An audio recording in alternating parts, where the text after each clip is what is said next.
Hello dear student, welcome back to my YouTube channel कसबी mathematics classes. तो कैसे आप सब लोग, आई होप आप सभी लोग अच्छे होंगे। तो आज मैं स्टार्ट करूँगी आपका एक्सरसाइज 4.6 का क्वेश्चन नंबर 4। ओके, तो चलिए क्वेश्चन स्टार्ट करने से पहले मेरे चैनल को लाइक, शेयर एंड सब्सक्राइब कर दीजिए। तो चलिए करते हैं क्वेश्चन स्टार्ट।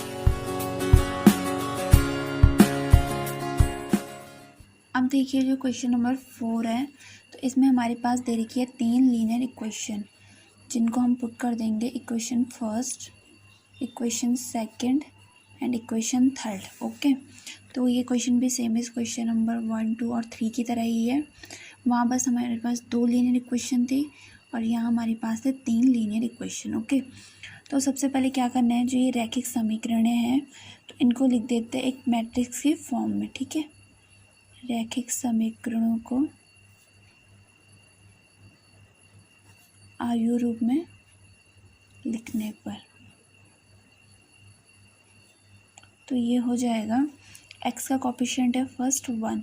इसमें 3 लीनियर इक्वेशन है तो ये मैट्रिक्स बनेगा यहाँ पे 3 × 3 रैंक वाला। ठीक है, और y का कोफिशिएंट है 1, z का भी है 1, x का कोफिशिएंट है दूसरी इक्वेशन में 2, y का है 3 एंड z का है 2।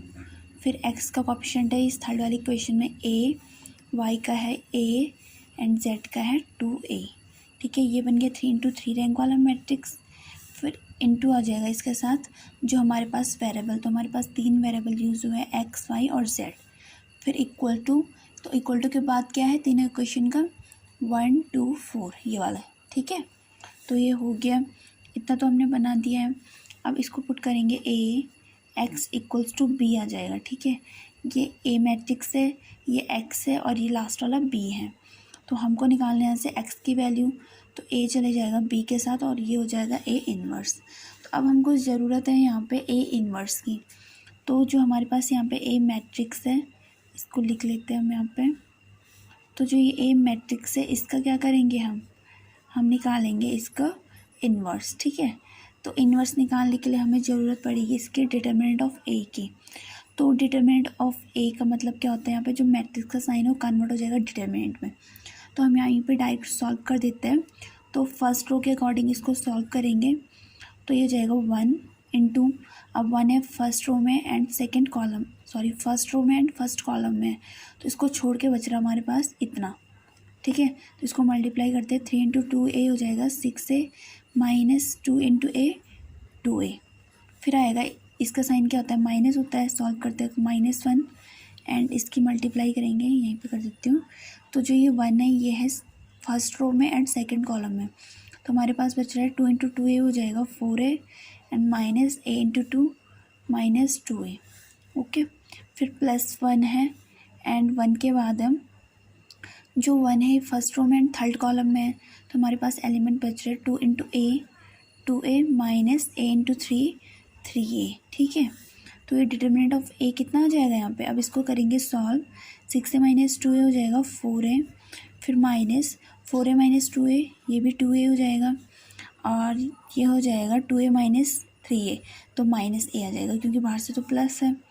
फिर इसको करेंगे यहाँ पे सॉल्व, तो ये कितना हो जाएगा 4a एंड ये माइनस माइनस का प्लस, तो 3a जाएगा और 4a माइनस 3a a।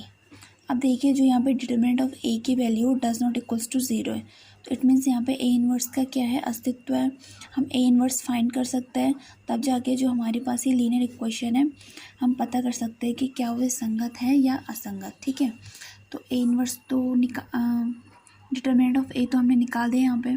अब निकालेंगे हम जो हमारे पास ये मैट्रिक्स है, इसके जितने एलिमेंट हैं इनका कोफैक्टर। ओके, अब देखिए डिटर्मिनेंट ऑफ ए तो हमने निकाल दिया है, अब निकालना है हमको इनके कोफैक्टर। तो चलिए लिखते हैं जो हमारे पास मैट्रिक्स है, तो मैट्रिक्स है 1, 1, जो ये रो है इनको लिखना है रो वाइज, फिर 2, 3, 2 एंड फिर है a 2a। ठीक है, तो इन 9 एलिमेंट्स के निकालने इनको कोफैक्टर, जिसको हिंदी में बोलते हैं सहखंड।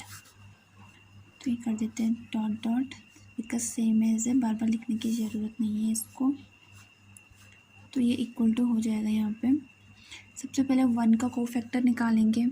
तो 1 के हमारे पास फर्स्ट रो में एंड फर्स्ट कॉलम में, फर्स्ट रो में है एंड फर्स्ट कॉलम में, तो हमारे पास बच रहा है सिर्फ इतना। तो ये कितना हो जाएगा, हम डायरेक्ट मल्टीप्लाई करेंगे। 3 इंटू 2a हो जाएगा यहाँ पे 6a, फिर माइनस a इंटू 2 हो जाएगा 2a, ठीक है।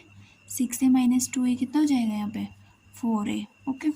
अब ये वाले 1 का कोफैक्टर निकालेंगे हम। तो इसका साइन क्या होता है, हमेशा सॉल्व करते वक्त माइनस आता है इन चारों एलिमेंट का, ठीक है। ये मैंने आपको बताया है रीज़न कि क्यों आता है।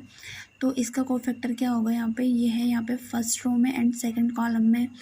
तो एलिमेंट बच रहे ये दो और ये वाले, ठीक है। तो 2 इंटू 2a हो जाएगा यहाँ पे 4a माइनस, और a इंटू 2 हो जाएगा माइनस 2a। तो 4a माइनस 2a कितना हो जाएगा 2a, ठीक है। अब निकालेंगे ये वाला 1 का। तो ये 1 है फर्स्ट रो में एंड थर्ड कॉलम में, तो बचेगा 2a माइनस 3a, ठीक है। 2a माइनस 3a कितना हो जाएगा माइनस a। अब ये वाले 2 का हम निकालेंगे, तो इसका साइन आएगा सॉल्व करते वक्त माइनस, सॉरी ये वाले जो ये वाला 1 है इसका साइन में आएगा माइनस।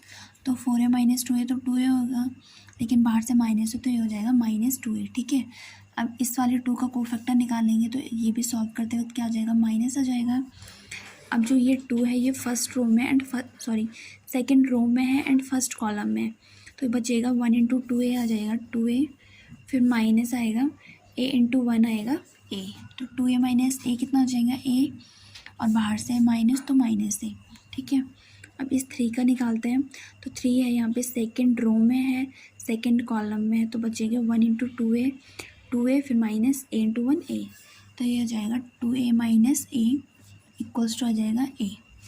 अब इस वाले 2 का कोफैक्टर निकालेंगे, तो इसको भी सॉल्व करते वक्त आएगा माइनस, और ये है सेकंड कॉलम में थर्ड रो में, सेकंड रो में है एंड थर्ड कॉलम में। तो 1 इंटू a फिर माइनस a इंटू 1a। तो ये तो हो गया यहाँ पे a माइनस a, ये हो जाएगा 0।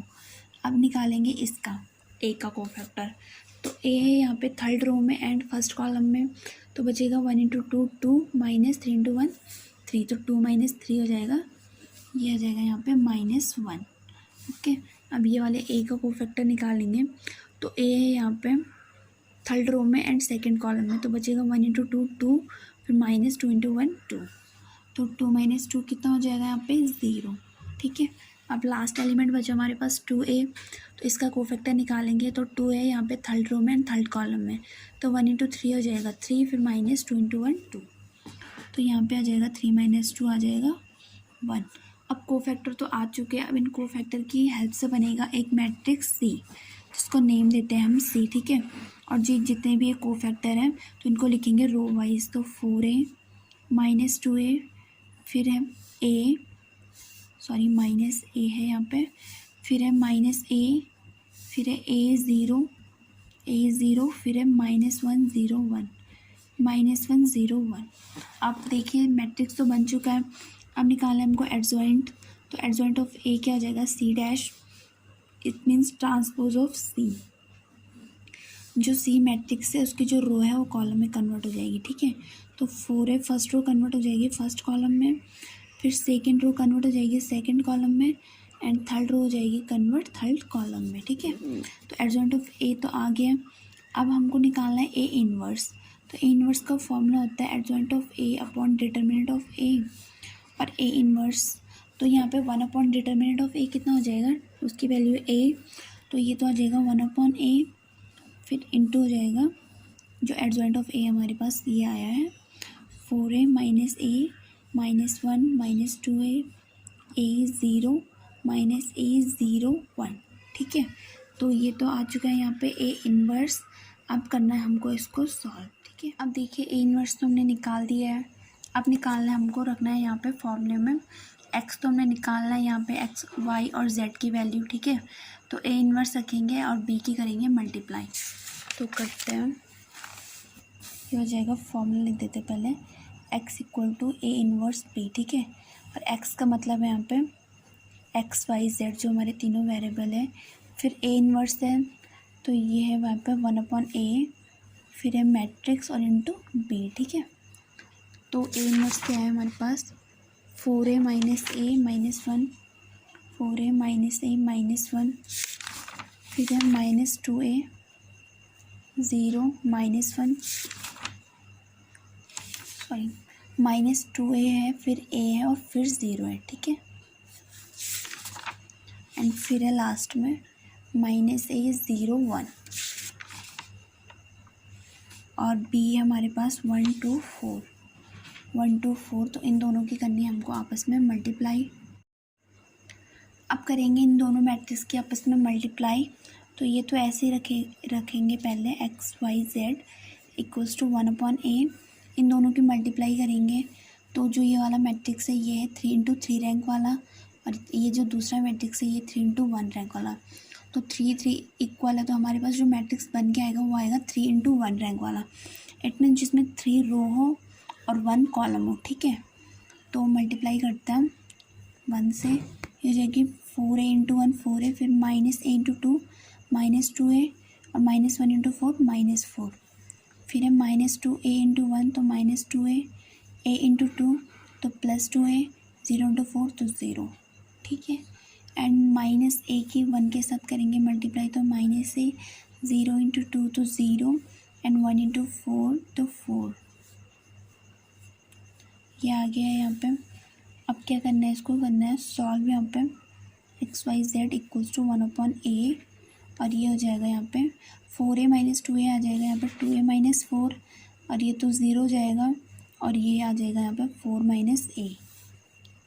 ओके, अब लास्ट में क्या करना है 1/a है उससे डिवाइड करेंगे इसको, तो ये आ जाएगा यहाँ पे 2a - 4, ये कंप्लीट डिवाइड होगा a से, 0/a तो 0 ही आएगा, और 4 - a/a, ठीक है। ये आ गया कंप्लीट। अब ये क्या है, दोनों मैट्रिक्स इक्वल है एक दूसरे के, तो फर्स्ट है x, तो x इक्वल टू हो जाएगा 2a - 4/a, and y equals to हो जाएगा 0, एंड z इक्वल टू हो जाएगा 4 - a/a। तो यहाँ पे x y z की वैल्यू आ चुकी है, a इनवर्स आ चुका है। तो इट मीन्स जो ये लीनियर इक्वेशन है तीनों की तीनों, इनका क्या है यहाँ पे अस्तित्व भी है, और वो तीनों क्या है संगत है। तो लास्ट में लिख सकते हैं कि जो रैखिक समीकरण है वो क्या है, संगत है। Okay so thank you so much. I hope आपको ये क्वेश्चन अच्छे से समझ में आया होगा। अगर कहीं भी डाउट होता है तो आप कमेंट बॉक्स में लिख सकते हैं। Okay so thank you so much.